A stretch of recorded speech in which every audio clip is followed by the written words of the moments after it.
Hello friends, today I will discuss about the mindset. हम सब दुनिया में आते हैं और एक अपना माइंडसेट लेके आते हैं। किसी का माइंडसेट बहुत ही पॉजिटिव होता है जो अपने पॉजिटिव एटीट्यूड पे वर्क करता है, और किसी का माइंड ऐसा होता है निगेटिव कि हम ये नहीं कर पाएंगे, हम ऐसा नहीं हो पाएगा हमसे, हम ऐसा नहीं कर सकते। तो लाइफ में सक्सेस कौन होता है? सक्सेस वही होते हैं जो पॉजिटिव माइंडसेट रखते हैं, है ना। तो ओपेरा विनफ्री का एक बहुत सुंदर कोट याद आता है, a greatest discovery of all time is that a person can change their future by merely changing their attitude। यानी कि इंसान वही है जो अपना फ्यूचर चेंज कर ले अपने एटीट्यूड के साथ, यानी अपना एटीट्यूड चेंज करके अपना फ्यूचर। ये हमारा एटीट्यूड, हमारा माइंडसेट ही हमारा एटीट्यूड बनाता है। If we are in positive mindset, अगर हमारे पास एक पॉजिटिव माइंडसेट है तो हम विनर होंगे। हमें दुनिया जीतने से कोई रोक नहीं सकता है। लाइफ में हम कुछ ना कुछ अचीव कर लेंगे। बट निगेटिव लोग जो होते हैं वो बस ये हमसे कैसे होगा, हम करेंगे तो पता नहीं क्या होगा, हमें सक्सेस मिलेगी या नहीं मिलेगी, हम अगर नहीं मिलेगी तो मेरा टाइम वेस्ट जाएगा। पर एक बात हमेशा याद रखो, पॉजिटिव माइंडसेट हमें यही कहता है कि सक्सेस एक बार में नहीं तो 2 बार में मिलेगी, 2 बार में नहीं तो 3 बार में मिलेगी, और 3 बार नहीं मिली तो 4, 5, 6, 7 आप अटेम्प्ट इतने करिए कि आपको सफलता मिलेगी। जैसे आपने सुना होगा बिल गेट्स की कहानी, एक बहुत ही इंस्पिरेशनल कहानी है जो हमें सिखाती है कि कड़ी मेहनत और समर्पण और पॉजिटिव एटीट्यूड से हम अपने लक्ष्यों को प्राप्त कर सकते हैं। बिल गेट्स ने अपना कॉलेज छोड़ा, बट उनका जो इंटरेस्ट था वो किस चीज़ में था? कंप्यूटर में। तो उन्होंने अपना कंप्यूटर का करियर जो है उस पे अपना पॉजिटिव एटीट्यूड का जो डायरेक्शन था वो उन्होंने अपना कंप्यूटर पे फोकस किया। और उनके फादर जो थे वो एक स्कूल टीचर थे। बिल गेट्स ने बचपन से ही कंप्यूटर में इंटरेस्ट दिखाया और अपनी प्रोग्रामिंग शुरू की। तो ये बात अलग है कि उन्होंने कॉलेज कंप्लीट नहीं किया, बट उन्होंने जो पॉजिटिव एटीट्यूड दिखाया वो किस में दिखाया? यानी उन्होंने अपने कॉलेज टाइम पे फर्स्ट 8800 माइक्रो कंप्यूटर के लिए एक प्रोग्रामिंग भाषा बनाई थी। माइक्रोसॉफ्ट की सफलता के बाद बिल गेट्स अपने उत्पादों पर विश्व भर में अपना एक उनका रेवेन्यू आज भी आता है। वो हार्वर्ड विश्वविद्यालय में पढ़ते थे, लेकिन उन्होंने वो विश्वविद्यालय की पढ़ाई अपनी छोड़ दी थी, और उसके बाद पूर्ण है, लेकिन एकमात्र चीज़ नहीं है जो सफलता के लिए आवश्यक है। कड़ी मेहनत और नवाचार या पॉजिटिव एटीट्यूड और समर्पण से हम अपने लक्ष्यों को प्राप्त कर सकते हैं। तो हमारा पॉजिटिव एटीट्यूड जो है वो हमारे लिए बहुत इम्पोर्टेंट होता है, जो हमें लेके जाता है एक सक्सेस पॉइंट की तरफ कि हाँ, हम अपनी लाइफ में एक अचीव कर सकते हैं। और उसके बाद हम आपको एक बहुत ही जो रेजिलिएंट माइंडसेट की बात करना चाहते हैं आज हम आपसे। तो रेजिलिएंट माइंडसेट इज माइंडसेट, तो आई विल डिस्कस लेटर। तो आज हम माइंडसेट की बात करते हैं कि माइंडसेट के टाइप्स कितने होते हैं। पहला तो ग्रोथ माइंडसेट हो गया, believe that abilities can be developed through effort and learning।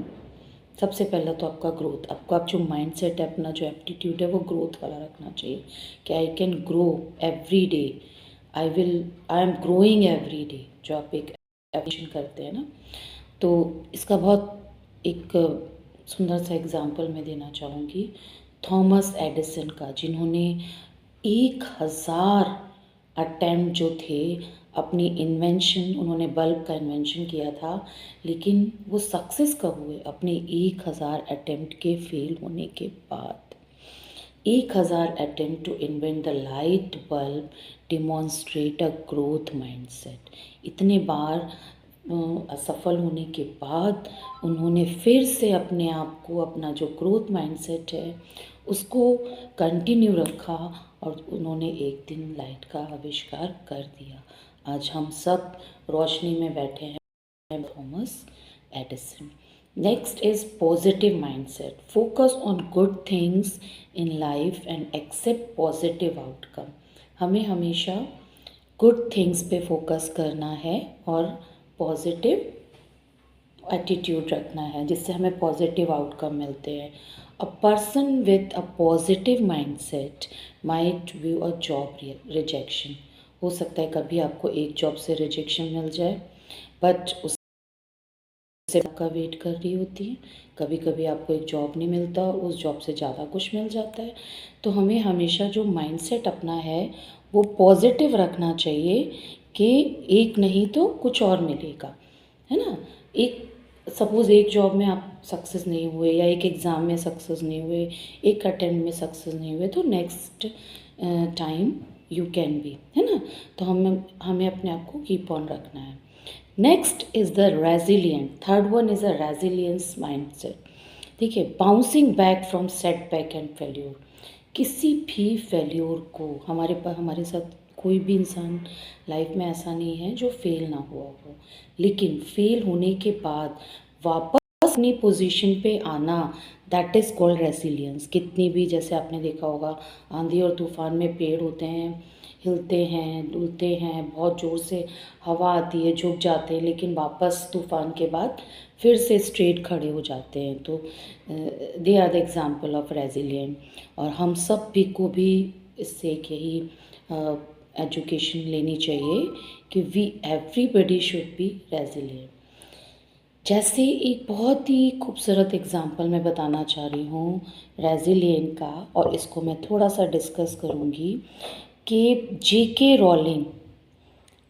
Rolling जो थी, शी वॉज द लेडी जिन्होंने अपनी लाइफ में एक बहुत ही सुंदर बुक की सीरीज़ लिखी। आप सबको पता होगा, जेके राउलिंग की कहानी एक प्रेरणादायक उदाहरण है, एक एग्ज़ाम्पल है जो हमें सिखाती है रेजिलियंट और सेल्फ डिटर्मिनेशन से हम अपने टारगेट को कैसे प्राप्त कर सकते हैं ना।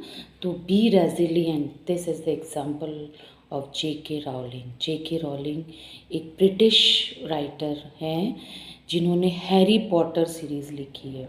लेकिन आपको पता है हैरी पॉटर सीरीज़ आज पूरे वर्ल्ड में फेमस है, पूरी दुनिया में फेमस है, लेकिन उनकी कहानी फेमस होने के पहले कितनी बार रिजेक्शन मिले। उनकी पुस्तक को कई पब्लिशर्स ने एक्सेप्ट नहीं किया, अस्वीकार कर दिया था, लेकिन उन्होंने हार नहीं मानी। जेके राउलिंग एक सिंगल मदर थी। उन्होंने अपनी पुस्तक लिखने के लिए बहुत हार्ड वर्क किया और उन्होंने अपने संघर्षों को अपनी ताकत बनाया। उनका सेल्फ डिटर्मिनेशन कि हमको उस चीज़ को पाना है। अगर हमें कोई चीज़ पानी है तो हमें रेजिलियंट तो बनना पड़ेगा। तो पाने के लिए उन्होंने जो रेजिलियंट वर्ड या उन्होंने जो सेल्फ डिटर्मिनेशन किया, तो उनकी पुस्तक को पूरा करने के लिए कड़ी मेहनत की और अंत में उनकी श्रृंखला हैरी पॉटर सीरीज़ पूरी दुनिया भर में प्रसिद्ध हुई और उनकी पुस्तकों की लाखों प्रतियां जो है वो बिकी हैं। उनकी सफलता ने उन्हें एक वैश्विक नेता बना दिया। तो ये जेके रॉलिंग की कहानी हमें सिखाती है कि फेल्योर से सीखना है और हमें आगे बढ़ना है।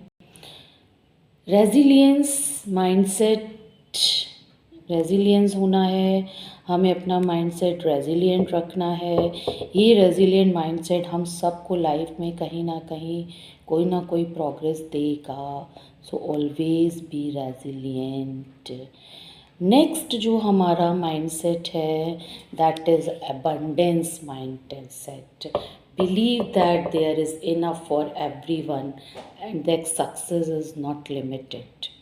है ना, कभी कभी हम लोग सक्सेस पाने के लिए क्या करते हैं, जैसे बिजनेस ओनर एग्जाम्पल है, business owner with an abundant mindset might collaborate with competitors to create new opportunities. आपने देखा, अगर कोई बिजनेसमैन है और उसके पास बहुत अबंडेंट माइंडसेट है तो वो कोलैबोरेट करके उसको कहाँ से कहाँ सक्सेस पहुंचा देते हैं।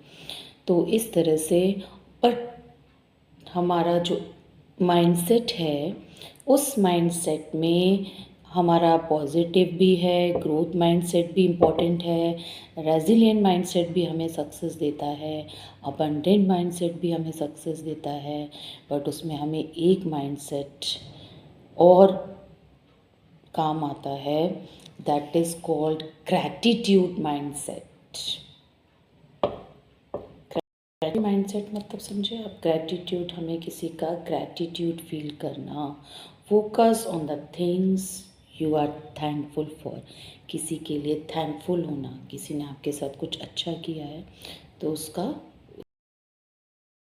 The gratitude mindset. Example, keeping a gratitude journal can help shift your focus to a positive aspects of your life. अगर आप किसी से झुक के चलते हो, किसी को थैंकफुल बोलते हुए चलते हो तो आपकी ज़िंदगी बहुत ही ईजी हो जाती है और हैप्पी हो जाती है ना।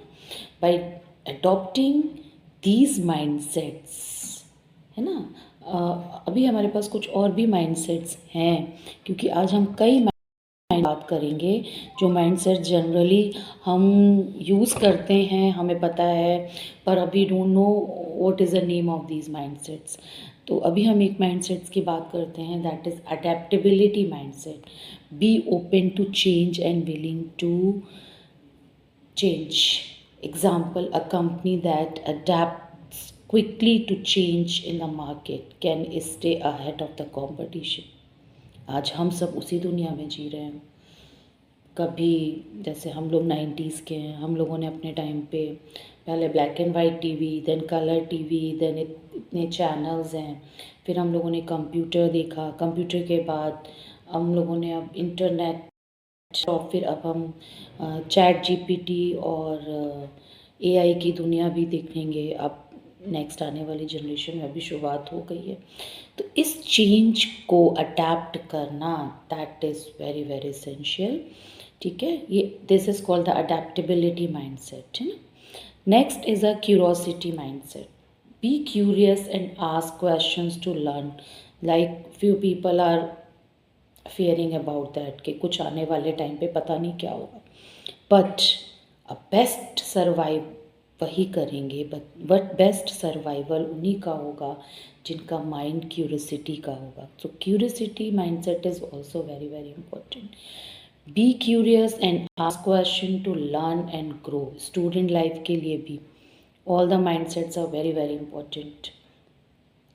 Example, a scientist with a curiosity mindset might ask questions like ऐसा है, ऐसा कब हुआ। तो ये सारे क्वेश्चंस आपको एक इनोवेटिव माइंड देते हैं, आपकी क्यूरियोसिटी को बढ़ाते हैं, और आपकी क्यूरियोसिटी ही आपको लर्निंग देती है, और वही लर्निंग आउटकम आपको सक्सेस देता है। इसलिए हमेशा क्यूरियस रहना चाहिए। Next is self awareness mindset. Understand your strength. हम सबको अपनी स्ट्रेंथ पता होनी चाहिए। कई लोगों को बहुत कुछ होता है, बहुत माइंड होता है, बहुत एनर्जी होती है, बट वो उसको यूज़ नहीं करते। क्यों? क्योंकि उनको अब सेल्फ अवेयरनेस नहीं है, अपने आप में सेल्फ अवेयर नहीं है वो कि हमारे पास क्या है, क्या नहीं है, हमें उसको कैसे यूटिलाइज़ करना है। तो you have so much brain, you have so much money, but you don't know how to use, that is very difficult to manage the life, है ना।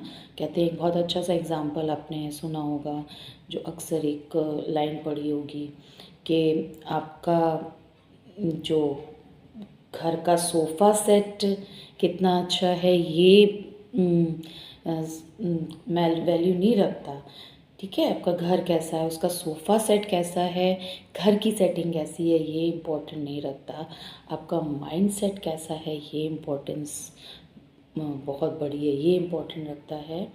ये इम्पोर्टेंस रखता है कि आपका माइंड सेट कैसा है। तो सोफ़ा सेट से काम नहीं चलता, काम तो यहाँ माइंड सेट से चलता है। अगर आपका माइंड सेट पॉजिटिव है, अगर आप सेल्फ अवेयर हैं, अंडरस्टैंड योर स्ट्रेंथ, आपको अपनी स्ट्रेंथ पता है तो, और अपनी वीकनेसेस, देखिए अपने स्ट्रेंथ के साथ साथ अपनी वीकनेसेस का भी पता होना चाहिए, और अपने इमोशंस का भी, दूसरे इमोशंस अपने इमोशंस के साथ एक कनेक्टिविटी होनी चाहिए आपकी। Example, recognising your emotions trigger can help your reaction and improve your relationships. अगर आप किसी के इमोशन समझने की आप में अंदर कैपेबिलिटी है तो आपके रिश्ते भी बहुत मजबूत होंगे। Next is the risk taking mindset. Risk ये भी लाइफ में जीने के लिए, लाइफ में ग्रोथ के लिए, सक्सेस के लिए, बेस्ट सर्वाइवल के लिए, सारे ही माइंडसेट आपके लिए बहुत बहुत ज़रूरी हैं। उन्हीं में से अब नेक्स्ट हम आते हैं रिस्क टेकिंग माइंडसेट। अगर आपके अंदर रिस्क टेकिंग की कैपेसिटी नहीं है तो भी आपका लाइफ में प्रॉब्लम आएगा। जैसे take a calculated risk to achieve your goal. अपने गोल को अचीव करने के लिए एक कैलकुलेशन लेना ज़रूरी है कि कितना रिस्क हम लेंगे, कितने घंटे जागेंगे, कितने घंटे पढ़ेंगे, कहाँ जाएंगे, कहाँ पढ़ाई करेंगे, कहाँ बिल्कुल शांत एरिया होगा, कौन सी कोचिंग में पढ़ेंगे, कौन से स्कूल में पढ़ेंगे, किस कॉलेज में एडमिशन लेंगे।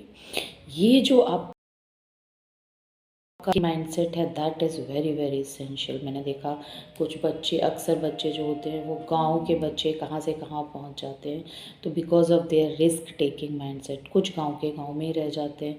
एक शहर से जाने में भी उनको प्रॉब्लम आता है क्योंकि उनके अंदर होम सिकनेस है। तो risk taking mindset can calculate risk to achieve your goals. Example, an entrepreneur with a risk-taking mindset might invest in a new business, चाहे वो स्टडी हो या बिजनेस हो, रिस्क तो ले। Next is forgiveness mindset. देखो ये बहुत ज़रूरी चीज़ है। अगर देखिए हम इतनी बड़ी ज़िंदगी में जीते हैं और अगर हमारी लाइफ में ऐसा तो कोई हुआ ही नहीं है जिसने कोई गलती ना की हो, जिसके साथ हमारे कोई ग्रजेस ना हो, कभी ना कभी तो हो ही जाते हैं, है ना। लेकिन अगर हम उस टेंशन को पकड़ के बैठते हैं तो वो बहुत प्रॉब्लमेटिक होती है, हमारा ही स्ट्रेस बढ़ा देती है। सामने वाले से ज़्यादा हमारा स्ट्रेस बढ़ जाता है because we are holding those grudges in our mind. तो हमें उन सब चीज़ों को क्लीन करने के लिए, अपने ब्रेन को डेवलप करने के लिए, अपने ब्रेन को पीस मोड में लाने के लिए forgiveness mindset is very very important. Let go of grudges and forgive your self and others. आपसे गलती हुई है उसको भी आप लेट गो कर दो। किसी अगले से गलती हुई है, अगर कहते हैं ना, अगर रिश्ता ज़रूरी है तो बात भूल जाओ, अगर बात ज़रूरी है तो रिश्ता भूल जाओ। आप उस रिश्ते को तोड़ दो अगर वो चीज़ आपको बहुत पेन देती है, सॉरी टू से, बट अगर वो चीज़ जहाँ आप खुद टूट रहे हो, बिल्कुल टूटे जा रहे हो, आपकी बिल्कुल ज़िंदगी पे बनाई है, आपकी लाइफ पे बनाई है, तो आप उस रिश्ते को ख़त्म कर दो। बट खुद का माइंडसेट स्ट्रॉन्ग रखना है, फॉरगिवनेस माइंडसेट, और उस चीज़ को जाने दो, लेट गो करना, ठीक है। Forgiving a past mistake can help you move forward and reduce stress. ये आपका स्ट्रेस कम करेगी और आपको आगे के लिए बेटर अपॉर्चुनिटीज़ में जीने के लायक बनाएगी। आप आगे की दुनिया में अच्छे से जी सकते हो, और अगर आप पास्ट को ही लेके बैठे हो तो आपका फ्यूचर भी ख़राब होगा। इसलिए पास्ट को पास्ट में ही छोड़ना है और प्रेजेंट और फ्यूचर के बारे में सोचना है। तो उसके बाद कुछ और भी आपके माइंडसेट हैं जिन्हें मैं डिस्कस करूँगी। अभी कुछ और माइंडसेट मैं आपसे डिस्कस करूँगी because lots of mindset are there, जो हमें सब सारे माइंडसेट हैं अपनी प्रॉपर ग्रोथ के लिए हमें लाइफ में कौन से माइंडसेट अडॉप्ट करने हैं, ये हमारे लिए बहुत ज़रूरी है. Because of that I am discussing this. Today I have got the time, so I thought कि I should make a video about the mindset, because ये बहुत दिनों से मेरे माइंड में सेट हो रहा था कि I should make a video for about mindset. तो next mindset is a mindfulness mindset. Focus on the present moment and let go of distraction. That is also very important. Example, practicing mindsetful meditation. इससे हमको meditation करना चाहिए, क्योंकि कई बार चीज़ें ऐसा होता है कि हम सोचते हैं कि हमने उसको भूल गए या उसको फॉरगिव कर दिया, बट वो चीज़ें हमारे ऊपर हावी रहती हैं. तो उसके